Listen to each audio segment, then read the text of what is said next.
Breaking news చూస్తున్నాం. తెలంగాణలో నీళ్ల రాజకీయం మరింత వెడెక్కింది. కృష్ణానది నీటివాటా విషయంలో సీఎం రేవంత్ రెడ్డి, నీటిపారుదల శాఖ మంత్రి ఉత్తమ్ కుమార్ రెడ్డి తెలంగాణ ప్రయోజనాలను తాకట్టు పెట్టారని బీఆర్ఎస్ నాయకులు తీవ్ర ఆరోపణలు చేస్తున్నారు. ముఖ్యంగా పాలమూరు రంగారెడ్డి ఎత్తిపోతల పథకానికి కేవలం 45 టీఎంసీల నీరు సరిపోతుందని కేంద్రానికి లేఖ రాయడం దారుణమని విమర్శలు గుప్పిస్తున్నారు. ఇక ఈ నేపథ్యంలోని ఎర్రవల్లి ఫామ్ హౌస్ లో బీఆర్ఎస్ అధినేత మాజీ సీఎం కేసీఆర్ సమావేశం నిర్వహించారు. ఇక ఉమ్మడి మహబూబ్ నగర్, నల్గొండ, రంగారెడ్డి జిల్లాలకు చెందిన నేతలతో భేటీ అయ్యారు. ఈ సమావేశంలో మాజీ మంత్రి హరీష్ రావు, కేటీఆర్, పలువురు పార్టీ సీనియర్ నాయకులు కూడా పాల్గొన్నారు. ఈ భేటీలో ప్రధానంగా పాలమూరు రంగారెడ్డి ఎత్తిపోతల పథకంపై లోతైన చర్చ జరుగుతుంది. పాలమూరు రంగారెడ్డి ఎత్తిపోతల ప్రాజెక్టు డిపిఆర్ను కేంద్రం తిరస్కరించడంలో కూడా రాష్ట్ర ప్రభుత్వం నిశ్శబ్దంగా ఉందని, ఈ విషయాన్ని ఎండగట్టాలని భావిస్తున్నట్లు సమాచారం. ఇక దీనిపై మరింత సమాచారాన్ని మా ప్రతినిధి భవిత ఫోన్ లైన్ ద్వారా అందిస్తారు. భవిత, ఈ రోజు ఎర్రవల్లి ఫామ్ హౌస్ లో కేసీఆర్ అధ్యక్షతన ఒక కీలక సమావేశం జరిగింది. మరి కాసేపట్లో ఈ సమావేశం కూడా ప్రారంభం కానుంది. ఇప్పటికే అక్కడికి మాజీ మంత్రులు, ఎమ్మెల్యేలు, సీనియర్ నాయకులందరూ కూడా చేరుకున్నటువంటి పరిస్థితి. అయితే ముఖ్యంగా ఏదైతే మొన్న తాజాగా కేసీఆర్ బీఆర్ఎస్ ఎల్పీ సమావేశం నిర్వహించారో ఆ సమావేశం సందర్భంగా కృష్ణా జలాల అంశం కావచ్చు, పాలమూరు రంగారెడ్డి ప్రాజెక్టుకు సంబంధించి కావచ్చు, ఉమ్మడి మహబూబ్ నగర్ జిల్లా పూర్తి స్థాయిలో ఇప్పటికే వెనుకబడిపోయినటువంటి ప్రాంతంగా గుర్తించాం. ఇప్పటికి కూడా అట్లానే కంటిన్యూ అవుతుంది. అక్కడ ఉన్నటువంటి ప్రాజెక్టులు ఏవి కూడా పూర్తి కాలేదు. దాదాపు 90% ప్రాజెక్టులు కేసీఆర్ హయాంలోనే బీఆర్ఎస్ ప్రభుత్వం పూర్తి చేస్తే 10% పనులు పూర్తయితే కనుక అక్కడ ఉమ్మడి మహబూబ్ నగర్ జిల్లాను సస్యశ్యామలం చేయొచ్చు. కానీ కేవలము అంటే బీఆర్ఎస్ పార్టీ పైన అక్కస్తోనే ఈ కాంగ్రెస్ ప్రభుత్వం ఎక్కడ కూడా ప్రాజెక్టులు పూర్తి చేయకుండా బీఆర్ఎస్ ను మాటలు అంటే బీఆర్ఎస్ పైన పూర్తి స్థాయిలో ప్రాజెక్టులు కంప్లీట్ చేయాలని చెప్పేసి ఇబ్బందులు పెట్టే ప్రయత్నం కాంగ్రెస్ పార్టీ చేస్తుందని చెప్పేసి కూడా ప్రధానంగా బీఆర్ఎస్ పార్టీ కేసీఆర్ ఆరోపణలు చేశారు. అయితే ఖచ్చితంగా ఏదైతే ఉమ్మడి మహబూబ్ నగర్ జిల్లా కావచ్చు, తెలంగాణ వ్యాప్తంగా ఉన్నటువంటి ప్రాజెక్టులకు సంబంధించి పెండింగ్ పెట్టినటువంటి అంశాలన్నింటినీ కూడా ప్రజల్లోకి తీసుకెళ్తే ఖచ్చితంగా భారీ బహిరంగ సభలు నిర్వహిస్తాము. ఆ సభలకు నేనే స్వయంగా హాజరవుతాను. ఇప్పటి వరకు చూసాను, ఏ ప్రభుత్వం వచ్చినా కూడా ఖచ్చితంగా కొంత సమయం ఇవ్వాలి.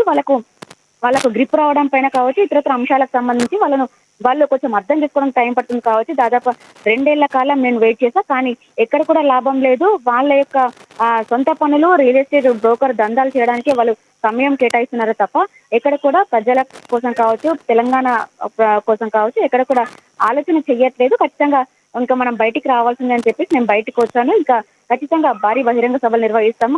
గ్రామాన కాంగ్రెస్ ప్రభుత్వం చేస్తున్నటువంటి అరాచకాలను ఎండగడతామంటూ కూడా కేసీఆర్ ప్రెస్ మీట్ లో కూడా చెప్పినటువంటి నేపథ్యం కనబడుతుంది. అయితే అందులో అనుగుణంగానే ఏదైతే జనవరి మాసంలో జనవరి 2వ వీక్ లో ఉమ్మడి మహబూబ్ నగర్ జిల్లాలో ఏదైతే భారీ బహిరంగ సభ నిర్వహించాలనుకున్నారో అది తేదీ, దానికి సంబంధించినటువంటి సభకు సంబంధించినటువంటి జన సమీకరణ కావచ్చు, అక్కడ అంటే ఎలాంటి అంశాలకు దృష్టిలో పెట్టుకుని సభ నిర్వహిస్తున్నామో అలాంటి అంశాలన్నిటికి సంబంధించి ఈరోజు ఈ సమావేశంలో ప్రధానంగా చర్చించే అవకాశం కనబడుతుంది. అయితే ముఖ్యంగా ఏదైతే నీటి వినియోగం తక్కువగా ఉన్నటువంటి ప్రాంతాలు ఇటు ఉమ్మడి మహబూబ్ నగర్ కావచ్చు, నల్గొండ కావచ్చు, రంగారెడ్డి కావచ్చు, హైదరాబాద్ ఈ జిల్లాలకు సంబంధించినటువంటి నేతలందరూ కూడా ఇప్పుడే హాజరయ్యారు. మాజీ మంత్రులు కావచ్చు, ప్రస్తుతం ఉన్నటువంటి ఎమ్మెల్యేలందరూ కూడా ఈ జిల్లాలకు సంబంధించిన వాళ్ళందరూ కూడా హాజరయ్యేటువంటి పరిస్థితి కనబడుతుంది. అయితే ఈ ఉమ్మడి రంగారెడ్డి, పాలమూరు జిల్లాకు సంబంధించినటువంటి ప్రాజెక్టులే కాకుండా ఇతరత్ర అంశాలకు సంబంధించి కూడా ఏదైతే నల్గొండ సభ కావచ్చు, రంగారెడ్డికి సంబంధించినటువంటి సభ కావచ్చు 3 బహిరంగ సభలు నిర్వహించాలని చెప్పి ఇప్పటికే ప్లాన్ చేసినటువంటి నేపథ్యంలో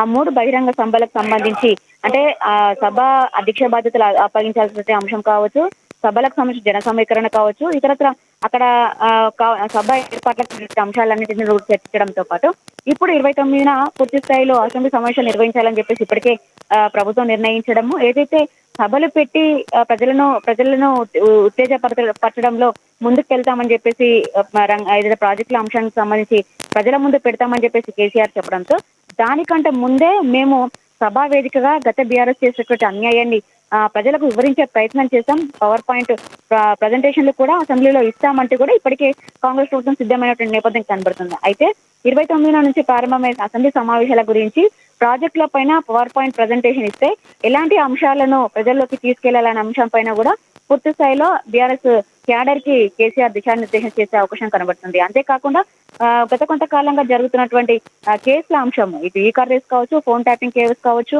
కాళేశ్వరం అంశం కావచ్చు, ఇంకా ఇతరత్ర అంశాలన్నిటికి సంబంధించి ప్రస్తుతం ఫోన్ ట్యాపింగ్ అంశం చాలా కీలకంగా మారింది. ఇప్పటికే రాజకీయ వేత్తలకి ఎవరైతే అందులో ఇన్వాల్వ్ అయ్యారని చెప్పేసి ఇప్పటివరకు విచారించినటువంటి వాళ్ళు చెప్తున్నటువంటి వాళ్ళు ఎవరైతే ఉన్నారో, ఇటు హరీష్ రావు కావచ్చు, అటు కేటీఆర్ కావచ్చు, కేసీఆర్ కావచ్చు, ఖచ్చితంగా నోటీసులు ఇస్తామని చెప్పేసి ఇప్పటికే పూర్తి స్థాయిలో వార్తలు వచ్చినటువంటి నేపథ్యంలో ఒకవేళ నోటీసులు ఇస్తే కనుక ఎలా ముందుకెళ్లాలి అంశాలన్నిటికి పైన కావచ్చు, ఇంకా ఇతరత్ర రాజకీయ అంటే ప్రస్తుతం తాజా రాజకీయాల అంశాలన్నింటినీ కూడా కేసీఆర్ వాళ్ళకు Right. దిశానిర్దేశం చేసే అవకాశం అయితే కనబడుతుంది. Right, thank you Bhavitha.